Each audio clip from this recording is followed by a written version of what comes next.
चिरंजीवी मतलब जो हमेशा जीवित रहते हैं। तो चलिए जानते हैं अपने इस वीडियो में उन 8 चिरंजीवियों के बारे में जिन्हें कभी बुढ़ापा नहीं आएगा। कहा जाता है कि ये पृथ्वीलोक में आज भी मौजूद हैं। चलिए अपने इस वीडियो में जानते हैं सबसे पहले हमारे पहले चिरंजीवी कौन है। तो वो हैं अश्वत्थामा। अश्वत्थामा गुरु द्रोणाचार्य के पुत्र थे। महाभारत युद्ध में अश्वत्थामा ने कौरवों की ओर से युद्ध किया था। युद्ध के अंत में अश्वत्थामा जब अर्जुन के सामने आया तो उसने ब्रह्मास्त्र छोड़ दिया। अर्जुन ने भी जवाब में ब्रह्मास्त्र छोड़ा। श्री कृष्ण और वेद व्यास के समझाने पर अर्जुन ने तो ब्रह्मास्त्र वापस ले लिया, लेकिन अश्वत्थामा को ब्रह्मास्त्र वापस लेने की विधि नहीं मालूम थी। चूंकि अश्वत्थामा ने पांडवों के वंश को खत्म करने के लिए अभिमन्यु की पत्नी उत्तरा के गर्भ में पल रहे शिशु की ओर उसको छोड़ा था, इसलिए भगवान श्री कृष्ण ने अपनी माया से अभिमन्यु के पुत्र को तो बचा लिया, लेकिन क्रोधित होकर अश्वत्थामा को इस पृथ्वी पर हमेशा भटकते रहने का श्राप दे दिया। ऐसा कहा जाता है कि अश्वत्थामा अभी भी इस पृथ्वी में भटक रहा है। अपने दूसरे चिरंजीवी को जानने से पहले इस वीडियो को लाइक और सब्सक्राइब करना ना भूलें, क्योंकि मैं आपके सामने ऐसे ही इंटरेस्टिंग वीडियोस लाती रहती हूँ। तो चलिए आते हैं अपने दूसरे चिरंजीवी की ओर, राजा बलि, जो कि भक्त प्रहलाद के वंशज माने गए हैं। राजा बलि देवताओं को पराजित करने के लिए यज्ञ कर रहे थे। उस समय भगवान विष्णु ने वामन देव का अवतार लिया और राजा बलि के पास पहुंचकर दान मांगा। वामन देव राजा बलि के पास पहुंचे और दान में उनसे 3 पग जमीन मांगी। राजा बलि अहंकारी था, उसने 3 पग भूमि देने का संकल्प लिया। वामन देव ने पहले 2 पग में धरती और स्वर्ग नाप लिया। इसके बाद राजा बलि ने तीसरा पग रखने के लिए अपना सर आगे कर दिया। वामन देव ने जैसे ही अपना पैर राजा बलि के सिर पर स्पर्श किया, वह पाताल लोक पहुंच गए। राजा बलि ने अपना सब कुछ दान कर दिया था, इसीलिए इस दानशीलता से प्रसन्न होकर भगवान विष्णु ने उन्हें वरदान दिया। बलि ने विष्णु को हमेशा अपने साथ रहने का वर मांगा। विष्णु जी ने बलि की ये बात मान ली और वे उनके द्वारपाल बन गए। कहा जाता है कि राजा बलि आज भी जीवित हैं। इस श्रेणी में आगे बढ़ते हुए तीसरा नाम है वेद व्यास जी का।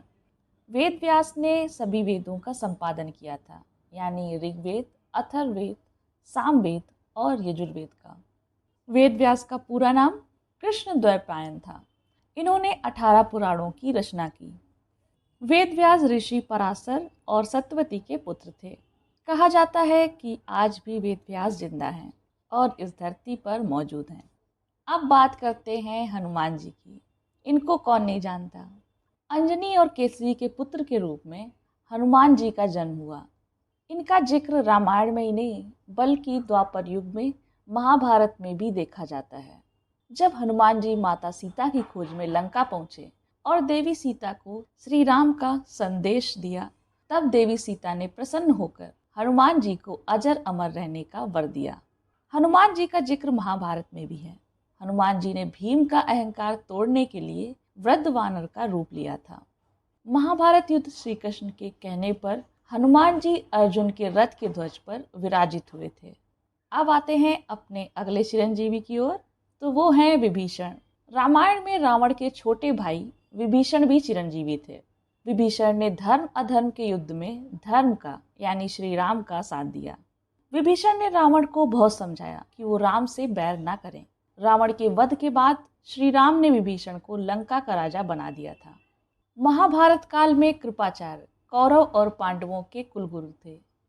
तो अगला नाम है कृपाचार्य का। ये एक परम तपस्वी थे और अपने तप के बल पर वे चिरंजीवी बने।